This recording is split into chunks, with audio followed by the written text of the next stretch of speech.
বাড়িতে এইরকম সহজ উপায়ে জালিদার চিতই পিঠে তোমরা সকলে বানিয়ে নিতে পারো। আর এত সহজে আর এত তাড়াতাড়ি হয়ে যায় নরম এবং জালিদার এবং স্পঞ্জি হয়। ডুবে খেতে কিন্তু সকলে খেয়ে নেবে। আর সব বাড়ির পছন্দর এই চিতই পিঠে বন্ধুরা, দেখো খেতে কিন্তু খুবই ভালো লাগে। আসসালামু আলাইকুম বন্ধুরা, চলে এসেছি প্রতিদিনের মতো নতুন এক রেসিপি নিয়ে।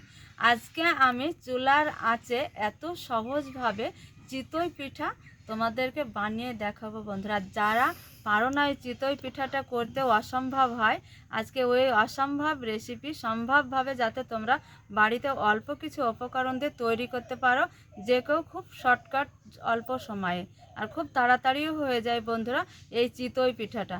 তো আজকে সহজ রেসিপিটা তোমাদের সঙ্গে শেয়ার করব। তাহলে চলো আজকের রেসিপি ঝটপট শুরু করে দিই। এখানে একটা পাত্র নিয়েছি, এই পাত্রতে দিয়ে দিব চিতই পিঠার জন্য এই কাপ মেপে 1 কাপ চালের গুঁড়ো ময়দা বন্ধুরা। দিয়ে দেবো স্বাদ বুঝে একটু লবণ। আমি ময়দা নিয়েছি, সেই কাপ মেপে জল প্রথমে দিয়ে আমি অল্প অল্প জল দিয়ে ময়দাটা খুব সুন্দর করে আগে মেখে নিব। এইবার আমি জল দিয়ে দিয়ে একটু নরম করে মেখে নিব। এইবার এই কাপ মেপে জল আবারও দিয়ে দিব। এইখানে দেখো 1 কাপ জল নিয়েছি, এই জলটা সম্পূর্ণই দিয়ে দিব 1 কাপ জল। এবার পাতলা করে একটা ডো তৈরি করে নিব, না পাতলা না গাঢ়, তোমাদের দেখাচ্ছি বন্ধুরা। হাত দিয়ে মেখে নিয়ে একটা হাতা দিয়ে আমি এইভাবে ব্যাটারটা তোমাদের দেখাবো। এই যে দেখো, না পাতলা না গাঢ়, একদম ঠিকঠাকভাবে এইভাবে ব্যাটারটা তৈরি করে নিতে হবে। দেখো একটা আপ্যান কড়া দিয়েছি, সেই কড়াটাতে তেল ব্রাশ করে নিয়েছি। এবার এইখানে দিয়ে দিব চিতই পিঠের ব্যাটারটা এক এক করে।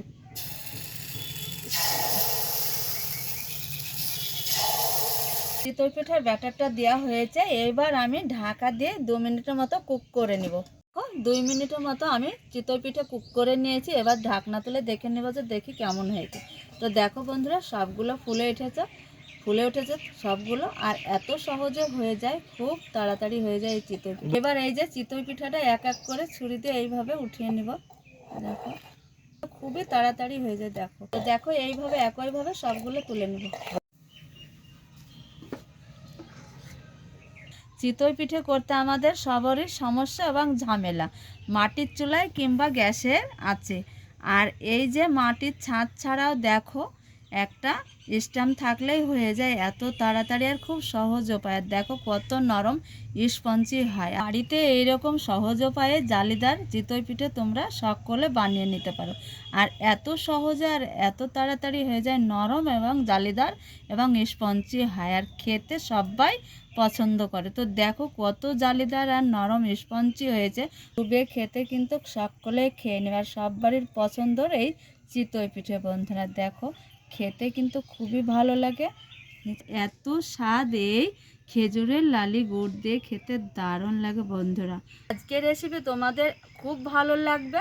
তোমরা ভালো থাকো, সুস্থ থাকো, আর একটা লাইক কমেন্ট শেয়ার করো, আর চ্যানেলটা সাবস্ক্রাইব করে বন্ধু হয়ে পাশে থাকার অনুরোধ। তাহলে আজকের রেসিপি এই পর্যন্ত শেষ করছি বন্ধুরা, তোমাদের টাটা।